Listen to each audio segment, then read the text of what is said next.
নমস্কার বন্ধুরা, তোমরা সকলে কেমন আছো? আশা করি ভালো আছো। তো দেখো, আর একটি নতুন ভিডিও নিয়ে চলে এলাম তোমাদের সামনে। আশা করি ভালো লাগবে। তো সকাল সকাল আজকে ঘুম থেকে উঠেছি। তো আজকে আমাদের বাড়িতে রয়েছে পুজো। পুজো বলতে এটা হচ্ছে কার্তিক মাসের ভিডিও। তো কার্তিক মাসে ভোর কীর্তন বের হয়, সবাই জানো কম বেশি। তো সে মতনই আজকে আমাদের বাড়িতে ভোর কীর্তনের আয়োজন করা হয়েছে। তো ভোর কীর্তন করার আগে নিমন্ত্রণ করে আগের থেকে বলে রাখতে লাগে। তো সে কারণে আমরাও বলে রেখেছি। তো আজকে আমাদের বাড়িতে ঢুকবে আর আমার কাকিমাদের বাড়িতে। তো দেখো, ভোর 4টার দিকে উঠেছি। 4টার দিকে উঠে সমস্ত কাজবাজ সেরে নিচ্ছি। আর এদিকে কিন্তু ভয়ও লাগছে।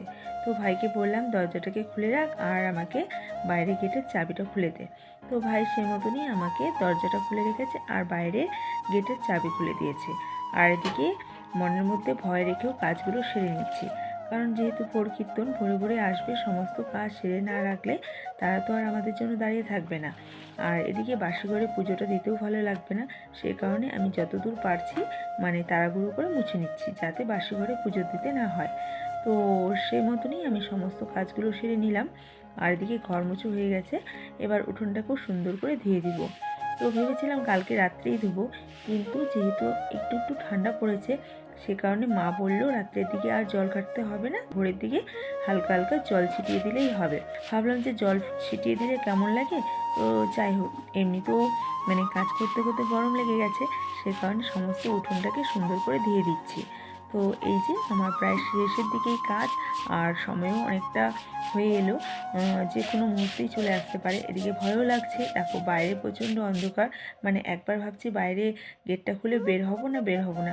তারপর যাই হোক, ঠাকুরের কাজ করছি, ঠাকুরের নাম করে বাইরেটাও সুন্দর করে ধুয়ে মুছে পরিষ্কার করে একবারে বের করে দিলাম সমস্ত নোংরা আবর্জনা। যাই হোক, এবার শুদ্ধভাবে পুজোটা করতে পারবো। তো দেখো, বাইরেটাও ঝাড় দেওয়া হয়ে গেছে, উঠোন ধোয়া হয়ে গেছে, ঘর মুছো হয়ে গেছে। এবার সুন্দর করে পা ধুয়ে ঘরে যাব, তারপর স্নানটা সেরে নেব। তো যাই হোক, বাসি কাজ সমস্ত কমপ্লিট হয়ে গেছে। তো এই তো আমি এবার স্নানে যাব।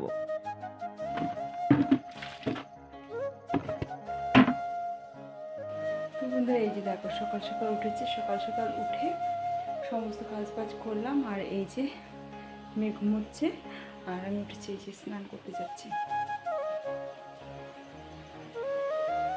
আর বাইরেটা প্রচণ্ড অন্ধকার। তো বন্ধুরা, ফাইনালি সমস্ত কাজ পরিপাটি করে গুছিয়ে নিয়েছি, দেখতেই পাচ্ছ। তো চলো, বাইরেটা প্রচণ্ড অন্ধকার। লাইট জ্বালিয়ে রেখেছি সব কিছু।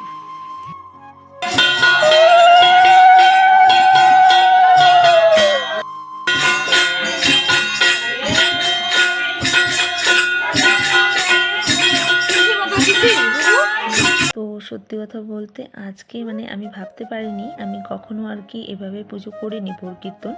তো অনেক পুজো করেছিলাম, এইবার প্রথমবার আমি এই পুজোটা করছি। তো মা দেখো উঠেছে, মাকেও স্নান করে দিয়েছি। আর এদিকে সমস্ত কাজ কমপ্লিট হওয়ার পরেই আমি একটু দাঁড়িয়েছিলাম, তারপরে ঢুকে গেছে। সব কাজই কমপ্লিট হয়ে গেছে, তারপর চলে এসেছে। যাই হোক, আমাদের বাড়িতে পুজো কমপ্লিট হয়ে গেছে। এবার গেছে আমার কাকিমাদের বাড়িতে। তো কাকিমাদের বাড়িতেও কীর্তন করছে। এই যে কাকিমার শঙ্খ বাজাচ্ছে আর সবাই মিলে এখানে কীর্তন করছে। সত্যি খুব ভালো লাগছে। আর কীর্তনটা করে না, আর সকাল সকাল যে এত কাজ করেছি, স্নান করে সমস্ত কাজ করে পুরো ফ্রেশ লাগছে। আর এদিকে দেখো, কাকিমা এখানে চা বিস্কিট সমস্ত কিছু খাওয়া দাওয়ার একটু আয়োজন করেছে। সকালের দিকে তো চাটা খেলে ভালো লাগবে, আর ঠান্ডাটাও হালকা হালকা পড়েছে। তো এই যে চা বিস্কিট দিয়ে দিয়েছে। আর আমাদের বাড়িতে আমি করেছিলাম বুন্দিয়া আর বাতাসা করেছিলাম, বেশি কিছু করিনি। যাই হোক, আমি চেয়েছিলাম একটু মিষ্টি মুখ করাবো, সেই কারণে মিষ্টি জাতীয় জিনিস দিয়েছিলাম। তো আমাদের বাড়িতে কীর্তন করে আমার কাকিমাদের বাড়িতে গেছিলো, তারপর আমাদের বাড়িতে খাওয়া দাওয়া করেছিল। খাওয়া দাওয়া বলতে এই যে হাতে হাতে একটু প্রসাদ দিয়েছিলাম। বেশি কিছু লাগে না, তাদের কোনো চাহিদা নেই, আর একটু দক্ষিণা দিতে হবে, এটাই। তাও তোমার নিজের মনের থেকে।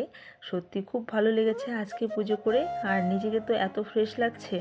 আর সত্যি এখন ভাবছি যে ভোরের দিকে উঠলে কত কাজ এগিয়ে যায়, কিন্তু সকাল হলেই আর ঘুম ভাঙে না, কিন্তু উঠতেই হয়। মেয়ে স্কুলে যায় অনেক সকালে, তো আমাকে তারও আগে উঠে টিফিন তৈরি করতে হয়, অনেক কাজ থাকে বন্ধুরা, অনেক কাজ। সেই কারণে সকালের দিকে একটু লেটে উঠলেই সমস্ত কিছু ছড়ানো ছিটানো একদমই অগোছালো হয়ে থাকে। তো যাই হোক, সকালের দিকে উঠতেই হয়, না ইচ্ছে করলেও উঠতে হয়। তো দেখো, আজকে তো সব কিছু শেষ, কাজ তো এবার মেয়ে ঘুম থেকে উঠেছে, মেয়ের জন্য দুধ গরম করে নিয়ে এসেছি, দুধ না কমপ্লেন যাই হোক।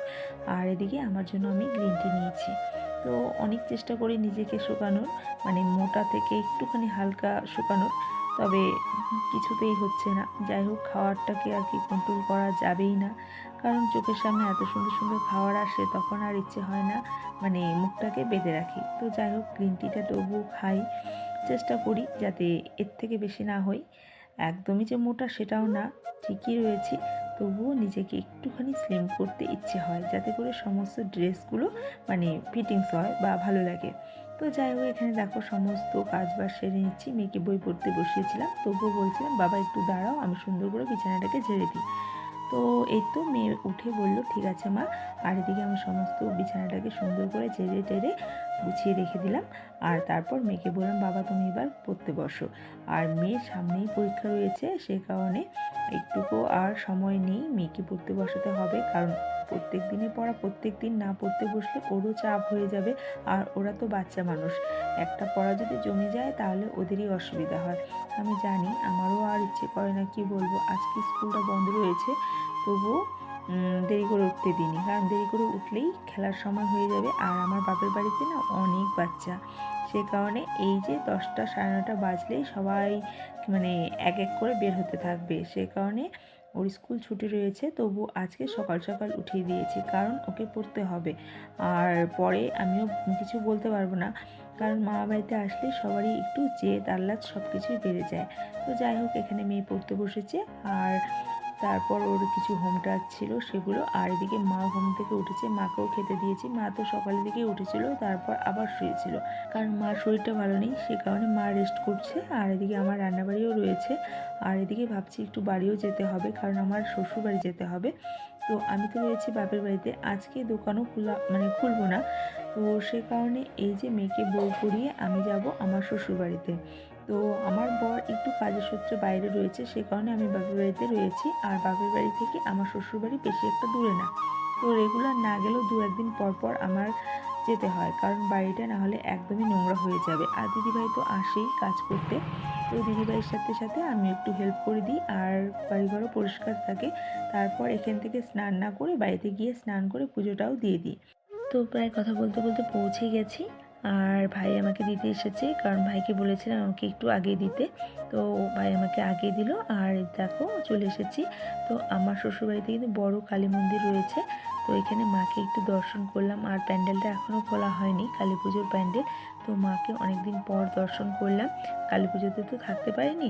তারপর এই যে বাড়ি যাওয়ার পথে দেখো এখানে উনুন তৈরি করছে এক কাকিমা, তো সুন্দর করে উনুনটাকে আর কি কাটছিল, মানে এখনও তৈরি হয়নি আর কি, কেটে সুন্দর করে মাটি দিয়ে লেপতে হবে।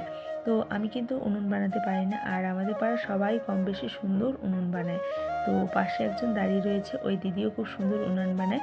তো আমি বলেছিলাম আমাকে একটা সুন্দর করে উনান বানিয়ে দিতে, দিদি বললো আচ্ছা ঠিক আছে দিব। আর এদিকে আমরা সবাই আর কি করছিলাম, এখানে উনান তৈরি হচ্ছে, পিকনিক খাওয়াতে হবে এবছর, তাহলে প্রত্যেক দিনই কিন্তু তোমাদের বাড়িতে পিকনিক হবে ঠান্ডাতে। তো ওইগুলোই কথা হচ্ছিল। তারপর পাশ দিয়ে যাচ্ছিলো হরেক মাল, অনেক সুন্দর সুন্দর জিনিস ছিল, একটু দাঁড়িয়ে দেখছিলাম। আর কে কে আছো বলো তো, আমার মতো হরেক মাল দেখলেই জিনিস নিতে ইচ্ছে করে, আমার কিন্তু দেখলেই জিনিস নিতে ইচ্ছে করে, এভাবে কিন্তু অনেক সংসারের জিনিস কিনেছিলাম। তো বন্ধুরা, এটাই ছিল আজকের ভিডিওটি কেমন লেগেছে অবশ্যই কমেন্ট করো। ভালো থেকো, সুস্থ থেকো, tata, bye bye, good night.